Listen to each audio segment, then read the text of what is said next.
How is term insurance different from permanent insurance?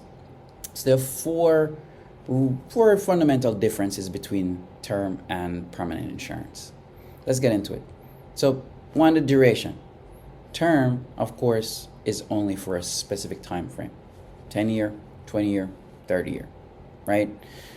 Of course, like we mentioned, if you have a 10-year policy, quite often it doesn't end at the end of the term, but the premium continues to increase, and quite often people will cancel the policy because it gets really, really expensive. Permanent policies, they run for your entire lifetime. There are some instances where the policy will not last for your entire lifetime. I'll talk about that on some on another video, as there isn't enough time for me to really get into it on this video. The cost is less expensive on term, right? And that's primarily because the insurance company is looking at the likelihood of you passing away, especially if you're much younger. So a 20-year-old getting a 10-year term, the likelihood of you passing away between 20 and 30 is very slim. So the cost from the insurance company standpoint is like, oh, this person more likely is not going to pass away, so the cost to insure them is very low, right? Whereas from a permanent policy standpoint, we all are going to die at some point, whether you're going to die in the early stages of our life or you're going to live all the way well into your 90s.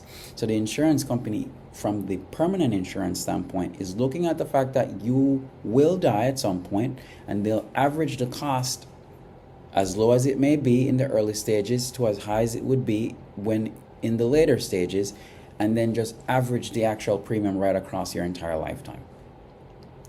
Now, cash value. There isn't any cash value when it comes to term insurance, but in a permanent there is, usually. Now, that's fundamentally going back to the cost, because they're averaging out the actual cost of the premiums being paid. You're paying a little bit more in the early stages. Most of the premiums that you're paying in the early stages of the policy goes into the actual cash value, which then should help to offset the cost of insurance later. Depending on the kind of policy, whether it's market correlated or not, you'll be getting dividends, or you'll grow based on market values, so the cash value would increase over time. We'll talk about that in another video. Premiums are more expensive, which we talked about the cost, right? Premiums are more expensive when it comes to permanent, less expensive with term.